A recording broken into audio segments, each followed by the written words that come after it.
오늘 우리가 살펴보게 될 말씀 1절부터 19절, 36장 1절부터 19절 말씀 복잡하게 적혀있고 많은 인물이 등장을 하는데 내용은 굉장히 단순합니다. 하나님의 말씀이 예레미야에게 임했고, 근데 이 예레미야가 직접적으로 성전에 들어가서 말씀을 전할 수 없는 상황입니다. 그래서 이 예레미야가 자신을 대신해서 자신의 동역자이기도 했고 또 제자 같은 존재였던 이 바룩에게 부탁을 합니다.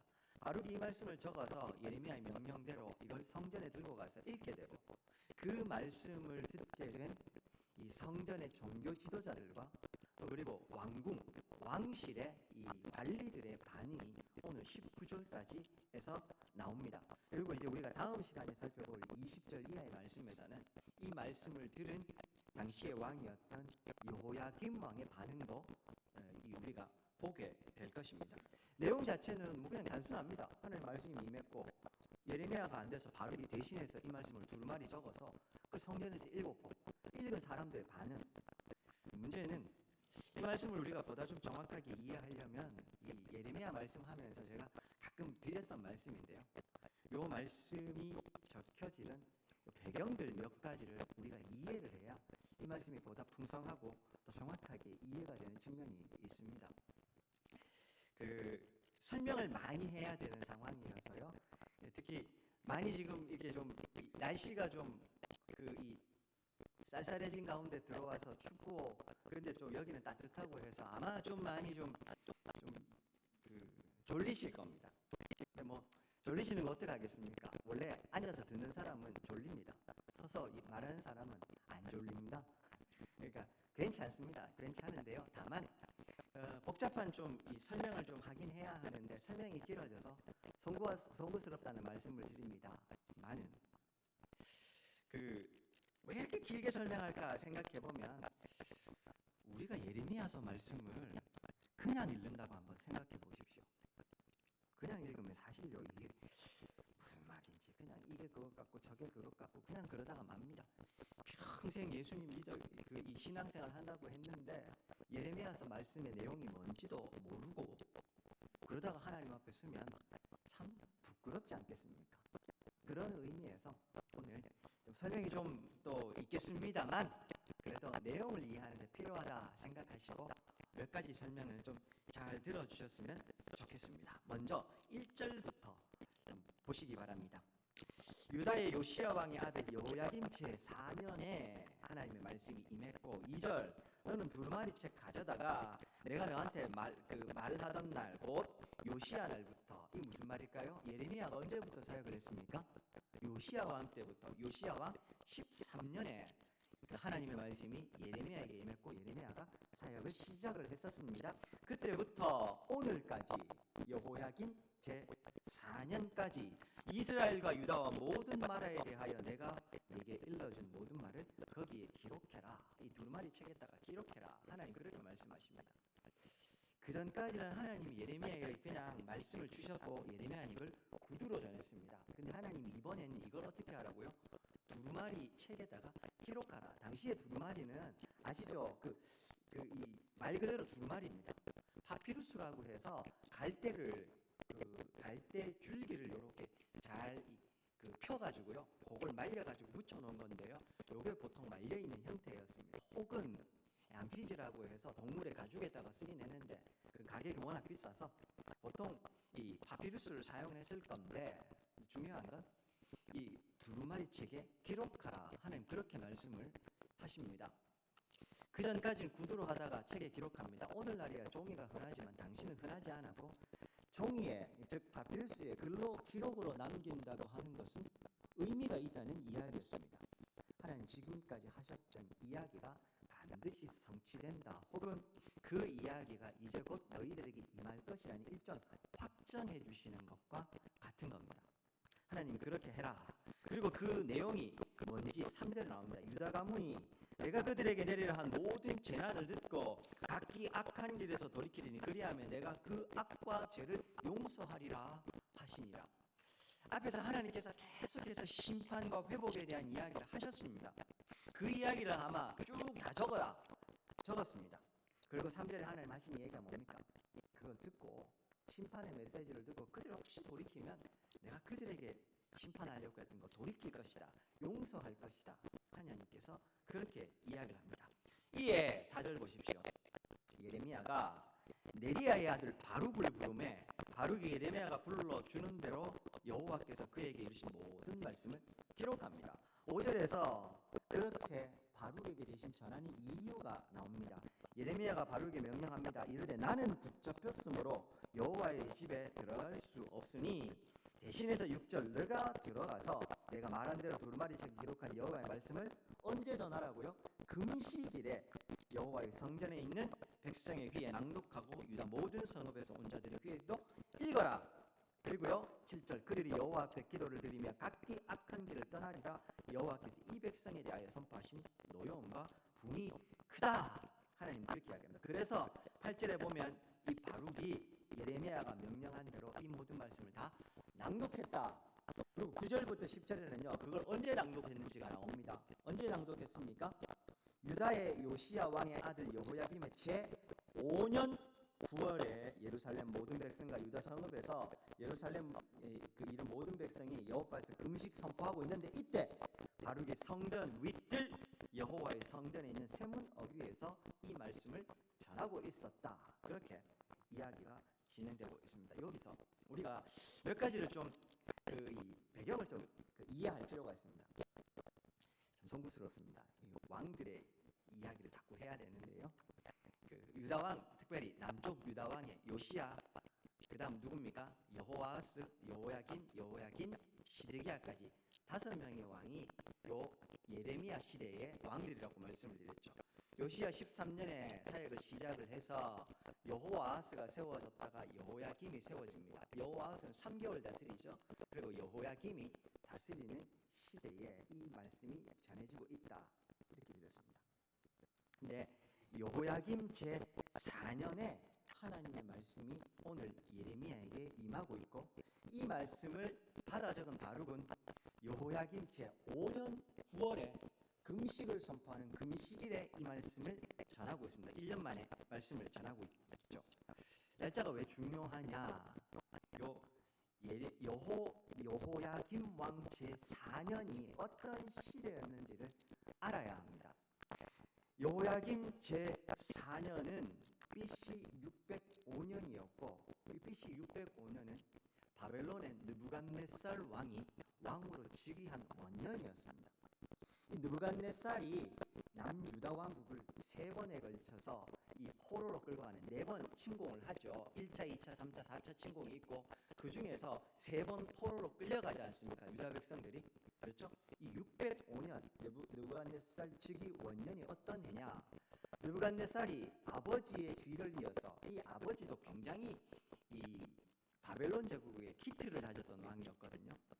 그 왕의 뒤를 이어서 느부갓네살이 왕이 된 다음에 본격적으로 정복 전쟁을 시행을 합니다. 이 원년부터 힘있게 아버지의 뒤를 이어서 이 정복 전쟁을 시작을 하는데 그 중에서요 이 느부갓네살이 이 애굽과 갈그미스 전투를 벌여서 이 애굽을 몰아냅니다. 그리고 남유다를 포함한 오늘날의 우리 팔레스타인 지역이라고 하는 지역이 있죠. 그 지역의 일종의 지배권을 획득을 하게 되는 시기가 이 BC 605년 여호야김 제 4년입니다. 지배권을 획득할 뿐만 아니라 이때 이 느부갓네살이 남유다까지 쳐들어와서 여호야김 제 4년에 어떤 일이 있냐면 예루살렘이 첫 번째로 함락이 됩니다. 그리고 이때 예루살렘 성전에 있었던 성전 기물들을 다 가지고서 자기 나라로 가지고 갑니다. 뿐만 아니라 포로들도 끌고 갑니다. 1차 포로에는 주로 왕족과 귀족들, 이 유력한 사람들을 많이 끌고 가거든요. 이때 끌려갔던 사람이 누구냐 하면 우리가 잘 알고 있는 다니엘과 세 친구들. 다니엘서 1장에 보면 이 내용이 좀 잘 나옵니다. 그러니까 여호야김 제4년 남유다의 왕 여호야김 이 제4년에요 굉장히 많은 일이 유다에 있었다는 말입니다. 우리가 알아야 될 건 딱 한 가지입니다. 느부갓네살이 쳐들어와서 이 성전도 약탈당하고 왕족과 귀족을 위시한 여러 사람이 포로로 제1차 포로 유수죠. 포로로 끌려갑니다. 어떤 상황이었을지를 좀 생각을 해보십시오. 그런 상황 중에 하나님의 말씀이 예레미야에게 임하는 이 시기가 바벨론이 침공한 이후인지 이전인지는 성경이 가르쳐주지는 않습니다만 어쨌든 위기 상황 가운데 오늘 하나님의 말씀이 임하고 있다는 사실 기억하셔야 됩니다. 두 번째, 예레미야가 자기는 지금 성전에 들어갈 수 없어요. 왜 들어갈 수 없습니까? 내가 지금 붙잡혔으므로 이렇게 이야기를 합니다. 이 붙잡혔다 그러면 예레미야 33장부터 생각하시죠. 얼마 전에 우리 예레미야가 시위대들에 붙잡혀 있었죠. 곰곰이 생각하면 그때는 시드기야 왕 때였어요. 시드기야 왕 10년이었어요. 나라가 망하기 직전. 지금과는 시기적으로 좀 차이가 있어요. 그렇죠? 그렇지 않습니까? 여호야김이 11년을 다스렸는데 지금 4년째고요. 그리고 여호야김이 3개월 다스리고 시드기야가 11년 다스렸으니까 아직 15년 이상의 시간이 아직 남아있는 겁니다. 그렇죠? 그럼 도대체 지금 여기 붙잡혔다는 건 무엇을, 언제를 이야기하는 걸까? 그 이전에 붙잡혔다는 이야기가 잘 없거든요. 자막입니다. 예레미야 25장에 보면 우리가 이런 걸 읽은 적이 있습니다. 예레미야 25장입니다. 유다의 왕 요시야의 아들 여호야김 넷째 해 곧 바벨론 왕 느부갓네살 원년에 유다의 모든 백성에 관한 말씀이 예레미야에게 임하고 있습니다. 자, 여기도 우리가 살펴봤던 예레미야 25장도 똑같이 여호야김 제4년 느부갓네살 원년에 하나님의 말씀이 임했습니다. 그리고 그 이야기가 쭉 전개가 됩니다. 이때 하나님께서 예레미야에게 이스라엘 백성들이 바벨론 포로로 끌려가서 70년 동안 포로 생활할 것, 그리고 그들이 돌아오고 바벨론을 심판하신다는 이야기까지 하십니다. 근데 이 이야기를 듣는 백성들의 마음이 좋지 않아요. 이 백성들이 이 예레미야의 이야기를 귀 기울여 듣지 않습니다. 오히려 적대적으로 대하죠. 그래서 어떤 일이 있는가? 예레미야 26장입니다. 자막입니다. 1절과 2절에 보면 이런 이야기가 이어지고 있습니다. 유다의 왕 요시야의 아들 여호야김이 다스리기 시작한 때에 여호와께서부터 이 말씀이 임합니다. 여호와께서 말씀하시는데 너는 여호와의 성전 뜰에 서서 유다 모든 성읍에서 여호와의 성전에 와서 예배하는 자에게 내가 네게 명령하여 이르게 한 모든 말을 전하되 한마디도 감하지 말라. 그래서 그 이야기를 전합니다. 심판의 메시지를 전하죠. 그러다 어떤 일이 벌어졌습니까? 우리 기억을 좀 더듬어 보시면 이때 예레미야가 성전에서 붙잡혀서 일종의 종교 재판을 받게 됩니다. 자막입니다. 예레미야 26장 16절 고관들과 모든 백성이 제사장들과 선지자들에게 이르되 이 사람이 우리 하나님 여호와의 이름으로 우리에게 말하였은즉 죽일 만한 이유가 없다. 재판을 받는 중에요. 어떻게든 이 예레미야 적대적인 종교 지도자들과 이 사람들이 죽이려고 하는 상황에 이 다른 지역에서 왔던 장로들이 들어보니까 틀린 말이 없거든요. 죽일 일이 없다 하면서 이 예레미야를 풀어주는 일이 벌어집니다. 이 예레미야를 풀어줬다고 해서 이 예레미야에 대해서 우호적이었냐? 그렇지는 않았습니다. 그 이야기가 이어지고 나서 그 다음에 보면요, 예레미야 26장 20절부터 24절에 이런 이야기가 또 나옵니다. 좀 기민점만 좀 들어보십시오. 또 여호와의 이름으로 예언한 사람이 있었는데 곧 디아니아린 스마의 아들 우리야라고 하는 사람이 예레미야와 비슷한 이야기로 하나님의 말씀을 전합니다. 그가 예레미야의 모든 말과 같이 이 성과 이 땅에 경고하여 예언하며 그 다음 여호야김 왕과 그의 모든 용사와 모든 고관이 그의 말을 듣고서 왕이 그를 죽이려 하며 우리야가 그 말을 듣고 두려워 애굽으로 도망합니다. 그런데 22절 여호야김 왕이 사람을 애굽으로 보내 곧 악볼의 아들 엘라단과 몇 사람을 함께 애굽으로 보내고 23절 그들이 우리야를 애굽에서 연행하여 여호야김 왕에게로 그를 데려오매 왕이 칼로 그를 죽이고 그의 시체를 평민의 묘지에 던집니다. 그 와중에 24절 사반의 아들 아히감이 손이 예레미야를 도와주어 그를 백성의 손에서 내어주지 아니하여 죽이지 못하게 하니라. 민심이 굉장히 지금 흉흉한 상황입니다. 예레미야도 죽을 수 있는 상황이었다는 겁니다. 우리야라는 사람이 예레미야와 똑같은 심판을 얘기했다가 목숨의 위협이 느껴져서 애굽으로 도망갔는데요. 도망간 사람을 애굽에서 붙잡아 와가지고 본국 송환시켜서 여호야김이 자기 눈앞에서 죽여버린 겁니다. 예레미야 똑같이 죽을 수 있었는데 이 아히감이라는 인물이 예레미야를 살려줬습니다. 기억이 나시죠? 우리가 예레미야 26장 하면서 살펴봤던 이야기입니다. 종합해보면 오늘 예레미야가 왜 성전에 들어가지 못하는가? 이미 한번 들어가서 하나님의 말씀을 전하다가 고초를 당했어요. 그래서 아마 공식적으로 예레미야는 이제 성전에 못 들어온다, 성전 출입 금지령이 내렸든지, 혹은 예레미야가 이야기하는 대로 정말로 지금 어디에 이렇게 연금되어 있는 상태인지 그것까지는 모르겠습니다만 성전에 예레미야가 들어갈 수 없는 상황입니다. 바로 그때에 바룩이라는 사람이 등장을 합니다. 제가 예전에 바룩이라는 사람을 한번 소개를 한 적이 있습니다. 그때 기억해 두십시오. 그렇게 말씀을 드렸죠. 예레미야 32장 12절과 14절.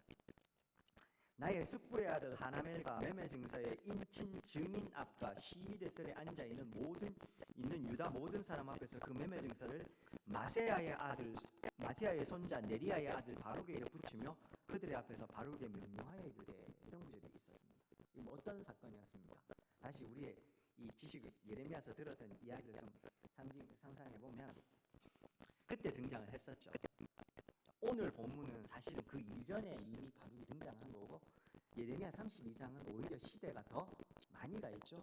시드기야 왕 시대에 시위대들에 갇혀 있을 때 나라가 망하기 1년 전이었습니다. 근데 하나님께서 하나멜의 이 아나돗에 있는 조카 하나멜의 밭을 사라고 하죠. 그래서 예레미야가 하나님의 명령대로 이 밭을 사고 매매 증서를 쓰는 사건이 있었습니다. 이것도 일종의 상징 행동이었습니다. 하나님이 시키셔서 하나님의 뜻 가운데 한 예레미야의 이 예언의 행동이었다는 거죠. 그때 등장했던 인물이 바룩. 제가 그러면서 이 바룩을 설명을 좀 해드렸었습니다. 예레미야의 동역자이자 예레미야의 제자로도 보입니다. 예레미야가 그래서 명령도 하고 있죠. 근데 이 바룩이요, 지위가 서기관입니다. 서기관이 당시에 왕궁에서 꽤 높은 고위직이었습니다. 근데 예레미야가 이 바룩에게 명령하고 있는 것이죠. 근데 어쨌든 바룩과 예레미야는 굉장히 가까운 관계였습니다. 예레미야가 곤란할 때마다 바룩이 예레미야의 일을 대신해서 하는 장면을 우리는 오늘 본문에서도 보고 32장에서도 봤습니다. 그리고 이 바룩은요, 나중에 다음 시간에 보겠습니다만 여호야김 왕이 하나님이 이렇게 적어주신 그 두루마리 책 있죠, 오늘 본문에 나오는 이걸 태워버려요. 그러자 바룩이 거기에 태워버리는 것이 있었다는 이야기를 다시 적는 일도 합니다. 뿐만 아니라 예레미야와 함께 애굽으로 끌려가기도 하고 하는 등등 예레미야가 계속 동고동락했던 인물이 바룩이었습니다. 나중에요 보면 이 바룩의 형제 중에 시드기야 왕의 참모도 나와요. 그러니까 굉장히 유력한 집안의 사람이었다, 이렇게 볼 수 있습니다. 제가 그때 이 바룩을 소개하면서도 말씀을 드렸는데, 불의한 시대이지만 그래서 예레미야가 홀로 외로이 고독하게 하나님의 일을 하는 듯하지만 여전히 예레미야와 함께하는 알려지지 않은 숨은 하나님의 사람들, 숨은 영웅들이 있었다, 이런 말씀을 드렸습니다. 바룩도 그 중에 한 사람, 그리고 예레미야와 함께 동역해서 하나님의 뜻을 이루어 갔었습니다. 자, 어쨌든 하나님께서 명령을 주셨고 예레미야는 그걸 바룩에게 전달했고, 바룩은 예레미야의 명령대로 금식일에 말씀을 선포하게 됩니다. 근데 6절에 보면 금식일에 선포하라고 해서 9절과 10절에 보면 금식일에 선포를 하는데, 그 금식일이요, 그 여호야김 왕 제5년 9월이었다, 이렇게 이야기를 합니다. 근데 갑자기 웬 금식일일까? 원래 포로기 이전에 바벨론 포로로 끌려갔다가 돌아온 다음에 이스라엘에 이제 금식하는 날들이 많이 생겨나요. 그전에는 율법에 보면 하나님께서 이스라엘 백성들에게 금식하라고 했던 건 1년에 딱 하루였습니다. 언제였습니까? 유대력으로 7월 10일 대속죄일이라고 하는 딱 하루만 금식하게 돼 있었습니다. 근데 오늘 본문의 9절에 보면 여호야김 왕 제5년 9월이라고 나오죠. 그러니까 대속죄일이 아닙니다. 그런데 금식이 선포되고 있습니다. 물론 구약에는 정기적인 게 아니라 비정기적으로 나라가 위험에 처했거나 하나님 앞에 큰 회개를 해야 될 때 비정기적으로 날을 정해서 이스라엘 백성들 전체가 금식하기도 했었습니다.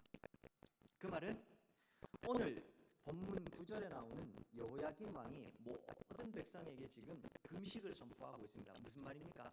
나라가 지금 굉장히 어려워서 나라적으로 하나님 앞에 지금 금식을 선포하고 있다는 겁니다. 앞에서 들었던 말씀과 연결 지으면 어떻게 됩니까? 여호야김 왕 4년에 바벨론 왕이 쳐들어와서 성전의 기물을 다 가지고 가고 왕족, 귀족들, 사람들 포로로 끌어갔지 않습니까? 그리고 여호야김 왕 5년 9월이니까 1년 지난 시점입니다. 나라가 지금 굉장히 어려운 상황에서 왕이 지금 백성들에게 금식을 선포하고 있었다 이 말입니다. 그리고 그 와중에 바룩이 예레미야의 말씀을 들고 하나님에게 임한 그 말씀, 예레미야에게 받은 말씀을 성전에서 읽어 내려갈 것입니다.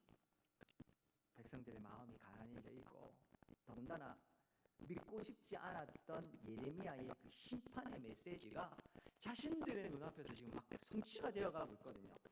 그런 일은 절대로 일어나지 않는다고 이야기했던 거짓 선지자들, 그리고 어떻게든 애굽이라든지 여러 외세의 힘을 의지해서 하나님 말고요 살아보려고 했던 왕실의 노력이 물거품이 되고 바벨론의 침공에 의해서 나라가 지금 거의 망할 뻔했던, 성전이 지금 다 약탈당해버린 충격적인 사건이 이스라엘 백성들, 남유다 백성들에게 일어났던 겁니다. 그러니 그들의 마음이 얼마나 지금 가난하고 어렵고 힘들었겠습니까? 또 이때 하나님이 이제 이 바룩을 통해서 대신해서 이 말씀이 전해지게 되는 겁니다. 그래서 3절에 보면 그들에게 내리려 한 모든 재난을 듣고 각기 악한 길에서 돌이키니 그리하면 내가 그 악과 죄를 용서하리라. 하나님이 기대를 가지셨어요. 그래서 그들이 이 말씀을 들으면 돌아올 것이다. 바룩은 그런 의미에서 말씀을 전합니다. 적절한 시적절한 말씀이 주어지게 된 겁니다. 하나님의 마음이 여전히 또 보여지는 겁니다. 사실은 이 백성이요 하나님 앞에 어떤 죄를 저질렀는지 우리는 충분히 앞에서 살펴봤습니다. 이스라엘 백성들, 특별히 이 남유다 백성들, 성전 안에서조차 은밀하게 우상을 만들어 놓고서 종교 지도자들이 거기서 자기들끼리 우상 숭배를 했던 시대가 이 예레미야의 시대였습니다. 망할 수밖에 없었던, 망해야 정상인 그런 시대였단 말입니다. 악하고 음란한 시대였습니다. 그런데 하나님은 여전히 그들에게 가능성을 가지고 계시는 겁니다. 바벨론 왕이 쳐들어와서 지금 나라가 지금 위기 상황에 있습니다. 큰일 날 뻔했거든요. 하나님 하시는 말씀이 뭡니까? 너희들이 지금이라도 이 교훈 가운데 돌이키고 돌아오면 나는 너희들을 용서하고 받아주겠다. 그게 하나님의 마음이었던 겁니다. 11절 이하에서는요 이제 이 말씀을 받은 사람들의 반응이 나옵니다. 종교 지도자들과 왕궁의 고관들의 반응은 크게 두 가지로 좀 나누어서 오늘 살펴보고 마치려고 하는데요. 역시나 이 상황이었던 만큼 하나님의 말씀이 그들에게 제대로 들립니다. 먼저 11절부터 13절까지 보십시오. 사반의 손자여 그마랴의 아들인 미가야가 그 책에 기록된 여호와의 말씀을 다 듣습니다. 지금 성전에서 하나님의 말씀이 선포되지 않습니까? 그걸 다 들은 겁니다. 그 다음 12절 왕궁에 내려가서 서기관의 방에 들어가니 모든 고관 곧 서기관 엘리사마, 스마야의 아들 들라야, 악보의 아들 엘라단, 사반의 아들 그마랴, 하나야의 아들 시드기야와 모든 고관이 거기에 앉아 있습니다. 그래서 미가야가 바룩이 백성의 귀에 책을 낭독할 때에 들은 모든 말을 그들에게 전합니다.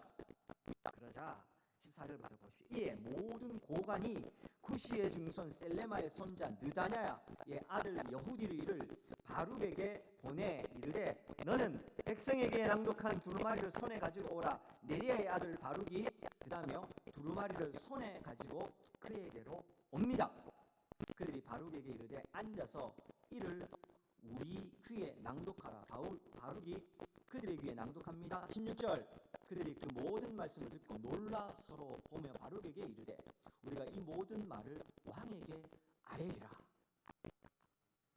한마디로 이야기를 하면 지금 이 금식이 선포된 상황 가운데 바룩이 성전에서 말씀을 읽습니다. 바룩이 성전에서 말씀을 읽었던 이 장소, 성전 윗들은요, 성전 윗들이 있느냐? 있습니다. 당시 솔로몬 성전을 기준으로 해서 바깥들과 안뜰이 있었는데요. 여기 높이로 따지면 안뜰이 좀 높았다고 해요. 그래서 보통 안뜰을 높았기 때문에 윗뜰이라고 불렀고, 그 윗뜰 중에서 세문 어귀라는 곳이 나오죠. 여기가 어디냐 하면 아마도 베냐민문, 제가 이 부분도 말씀드렸는데 예레미야 26장에 예레미야가 재판받던 장소 있죠. 거기가 요 장소였을 거라고 이야기합니다. 자, 아무튼 여기서 하나님 말씀을 낭독을 하자. 이 말씀을 듣고 성전에 있던 지도자들이요, 다 그 말씀을 듣고 하나님의 말씀이 그렇구나 생각을 합니다. 그리고 이 미가야라는 인물이 이 말씀을 다시 그대로 왕궁으로 가서 전달을 해줍니다. 그래서 왕궁에 있던 또 고관들도 이 말씀을 듣고 우리가 빨리 왕에게 이 말씀을 전해야 되겠다. 하나님께서 심판을 하시지만 우리가 듣고 돌아오면 하나님 용서해 주시겠다는 이 메시지 우리가 왕에게 전해야 되겠다. 그 말을 17절까지 해서 하고 있었던 겁니다. 그리고 나서요 18절 19절 보십시오. 바룩이 대답하되 그가 그의 입으로 이 모든 말을 내게 불러주기로 내가 목으로 책에 기록하였노라. 예레미야가 불러줘서 내가 적었다. 19절 이에 고관이 바룩에게 이르되 너는 가서 예레미야와 함께 숨고 너희가 있는 곳을 사람에게 알리지 말라. 왜 그럴까요? 앞에서 말씀드린 대로 이 여호야긴 왕이요 예레미야와 바룩을 가만두지 않을 걸 알았기 때문에 그렇습니다. 요시야 왕 이후에 예레미야가 섬겼던 5명의 왕 중에서 제일 악한 왕 한 명 뽑으라면 여호야긴 왕이었습니다. 11년 동안 다스리면서 많은 선지자들을 죽이고 악행을 저질렀던 대표적인 왕이 여호야김이었습니다. 그래서 신하들이요 예레미야하고 바룩에게 숨어 있어라. 왕이 또 어떻게 할지 모르니까 숨어 있어라. 우리가 지난번에 봤던 아까 읽어드렸던 예레미야 26장에 보면 실제로 애국까지 도망간 이 우리아를 붙잡아 와서 죽인 것이 이 여호야김 왕이었습니다. 그랬던 만큼 숨으라 이렇게 이야기를 하고 있습니다. 사랑하는 여러분, 오늘 본문의 내용은 그래서 사실은 별로 어렵지 않습니다. 많은 인물이 등장을 하는데 이 많은 인물들이요 다 하나님의 말씀을 듣고 이 말씀이 정말 하나님이 우리를 살려주시려고 하는가 보다 생각을 하고 그들이 다른 사람에게 또 전달하고 또 왕궁에 있었던 신하들조차도 몇몇은 이 말씀을 듣고 왕에게 빨리 전해야 되겠다라고 이야기를 합니다.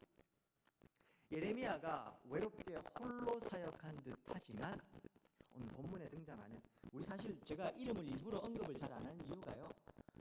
일단 왕 이름부터가 어렵다고 하시니까 사람들의 이름을 이야기하면 더 어려우실 건 아닙니까? 다 모르셔도 됩니다. 그래서요. 그러나 이 많은 사람들도 예레미야의 이 사역에 다 함께 동역해서 도와서 하나님의 역사를 이루어갔다는 사실은 우리가 기억해야 할 것입니다. 예레미야는 바룩에게 전달했고 바룩은 또 그걸 성전에서 외쳤고 그 이야기를 들은 사람들은 또 왕궁에 전하고 왕궁의 사람들은 왕에게 전하고 그렇게 해서 결국 하나님의 말씀이 다 전달이 되었던 것입니다.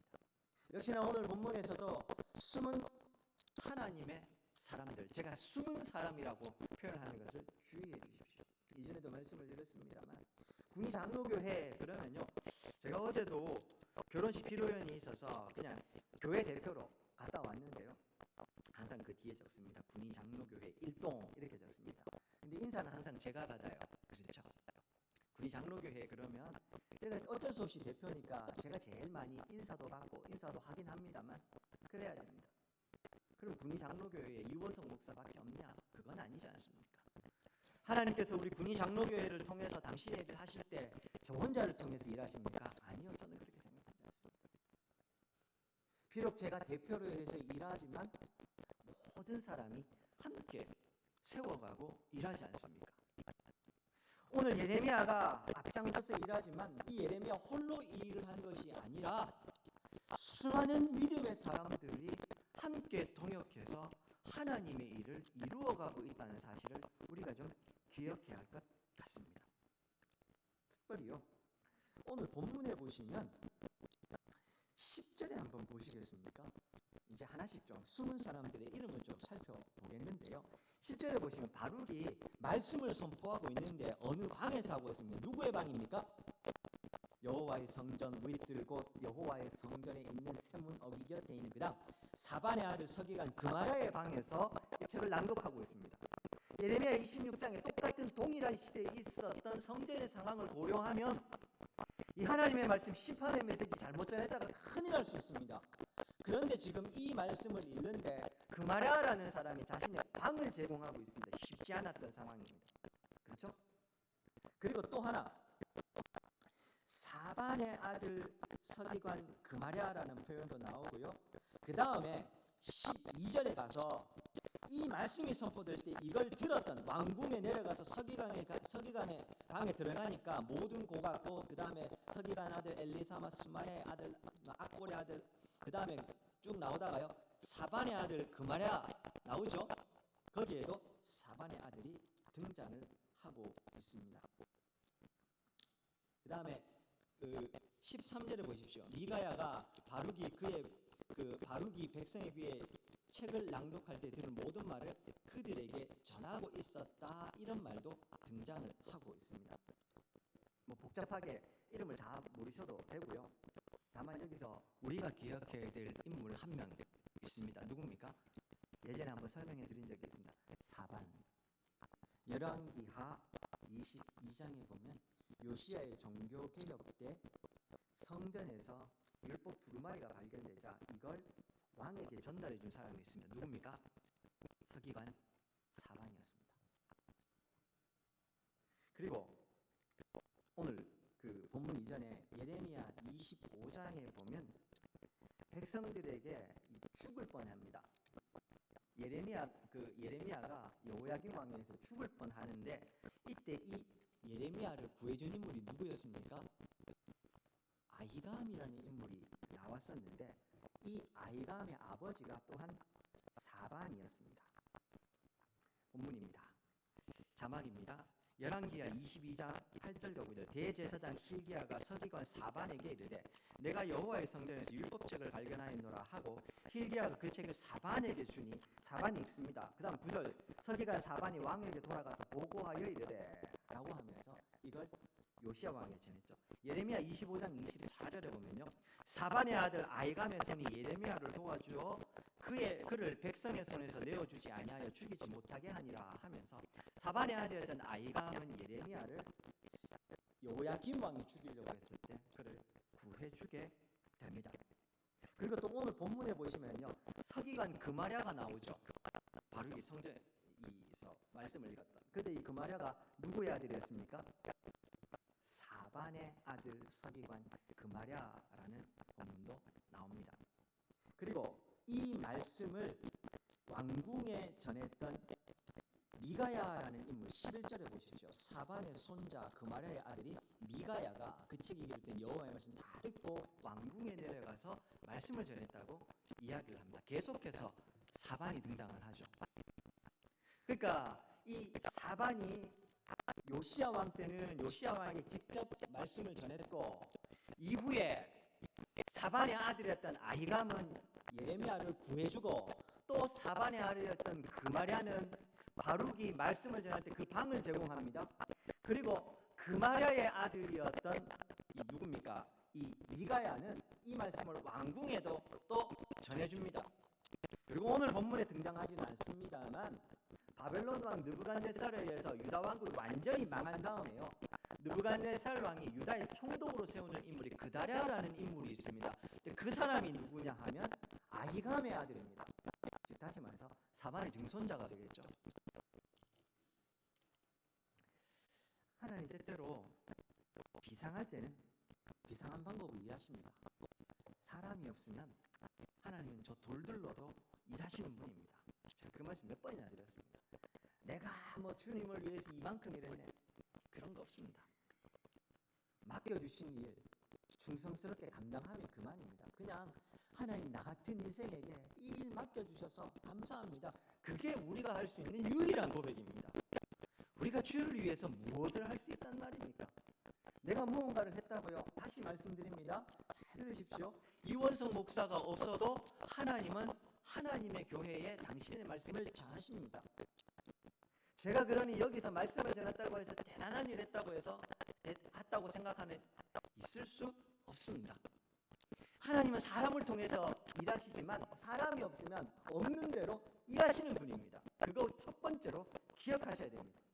그러나 동시에 하나님은 당신의 사람을 통해서 일하는 것을 즐거워하시고 기뻐하시는 분임도 우리는 기억하셔야 됩니다. 모세를 통해서 일하셨고 다윗을 통해서도 일하셨습니다. 그러나 또 모세와 다윗을 통해서만 일하셨느냐? 오늘 예레미야를 통해서만 일하셨느냐? 아니요. 예레미야에게는 이런 수많은 바룩을 위시한 수많은 숨은 하나님의 사람들이 있었습니다. 모세에게는 아론과 훌이 있었습니다. 다윗에게는 나단과 같은 선지자도 있었고 아둘람굴의 용사들도 있었습니다.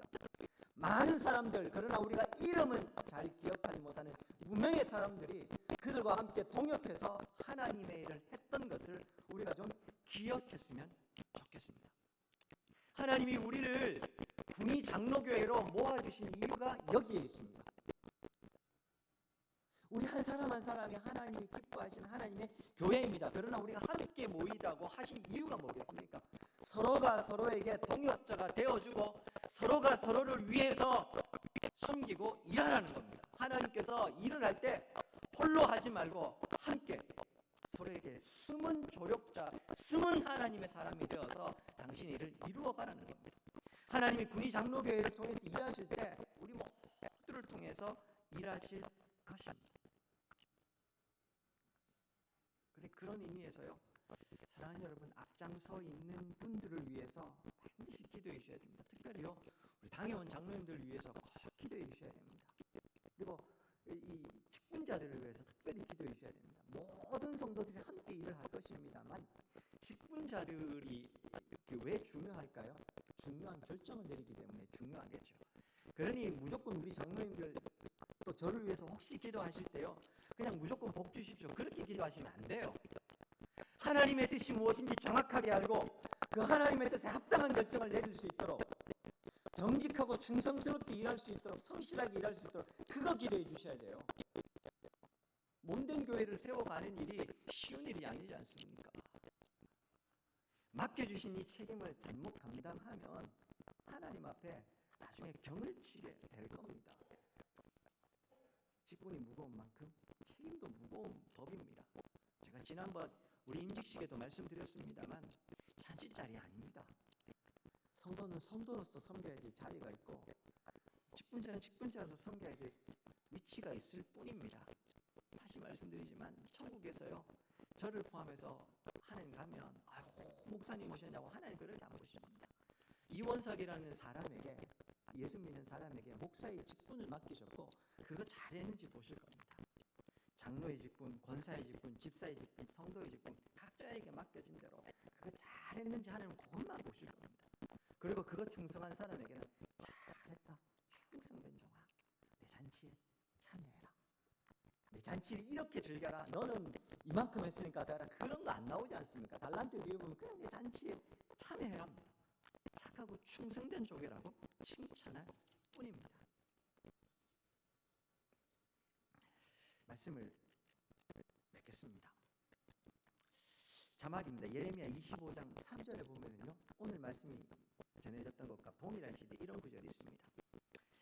유다의 왕 아몬의 아들 요시야 왕 13째 해부터 오늘까지 23년 동안 여호와의 말씀이 내게 임하길 내가 너희에게 꾸준히 알렸으나 너희가 순종하지 아니하였다. 예레미야 25장이 어느 시대였습니까? 아까 앞에서 좀 복잡하시죠? 여호야김 왕 제4년이었습니다. 즉 오늘 말씀이 임하던 시절이었다는 겁니다. 근데요, 요시야 왕 13년부터 23년간이라고 말합니다.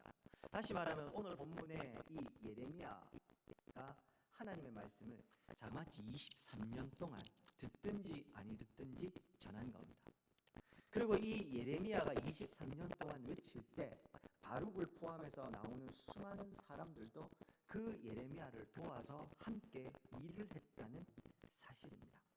1년도 아니고 10년도 아니고 자그마치 23년 동안 목숨이 위태로운 상황에서도 하나님의 말씀을 예레미야는 충성스럽게 전했고 또 바룩과 많은 믿음의 사람들이 함께 그 그 말씀을 듣고 함께 동역해서 일을 해갔다는 사실입니다. 그리고 놀랍게도 이 하나님의 말씀은 그대로 역사 가운데 이루어지게 됩니다. 예레미야가 사역했던 시대, 바벨론의 느부갓네살 위시에서 유다의 왕실과 수많은 유력했던 역사의 인물들이 있습니다. 세상 역사가들은 그들을 중심으로 세상 역사를 기록합니다. 느부갓네살이 어떻게 일했고, 남쪽 유다의 여호야김 왕이 어떻게 일했고, 애굽 왕 바로는 어떻게 했고, 그리고 그들에 의해서 역사가 움직인 것처럼 보고 기록할 겁니다. 그러나 성경은 그렇게 이야기를 하지 않습니다. 그들이 앞장서서 일하는 듯 보이지만 그들 뒤에서 하나님께서 역사를 움직이고 가고 계심을 이야기를 하고 있습니다. 예레미야는 눈앞에 보이는 느부갓네살을 포함한 왕들을 본 게 아니라 그 너머 있는 하나님을 보았기에 23년 동안 이 말씀을 외칠 수 있었습니다. 예레미야와 함께 동역했던 바룩과 그의 숨은 하나님의 사람들도 눈앞에 보이는 왕들이 아니라 그 너머에 계시는 하나님을 보았기 때문에 이렇게 말씀을 전할 수, 이렇게 하나님의 일들을 동역해서 할 수 있었던 것입니다. 저는 우리 군위 장로교회가 그런 교회가 되었으면 합니다. 우리 앞장서 있는 직분자들이 그런 하나님의 사람들이 되었으면 좋겠습니다. 번쩍번쩍거리는 건 너무 많은 시절을 우리가 살아가고 있습니다. 교회 안에서조차 세상적인 여러 가지 인본주의적인 가치들이 뿌리 깊게 자리를 차지하고 있습니다.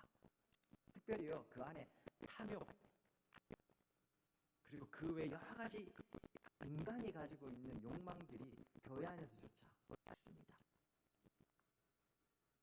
더군다나 눈앞에 보이는 대단해 보이는 것들 보고 있으면 하나님보다 그게 더 대단해 보일 수도 있습니다. 마음 빼앗길 수 있죠.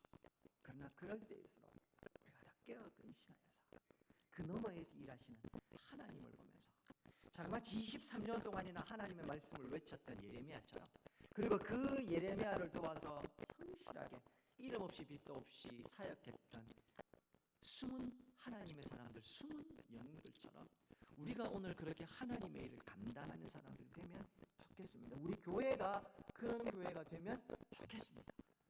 누가 뭐라고 하든 눈앞에 보이는 건 넘어 계시는 하나님을 보는 눈을 가져서 하나님, 그 하나님이 하시는 일에 내가 동역자로 서겠습니다. 제가 비록 이름 없이 빛도 없이 숨은 하나님의 사람일지라도 묵묵하게 이 길을 걸어가겠습니다. 그렇게 하나님의 일을 충성스럽게 감당하는 저와 우리 성도님 되시기를 주의 이름으로 축원드립니다.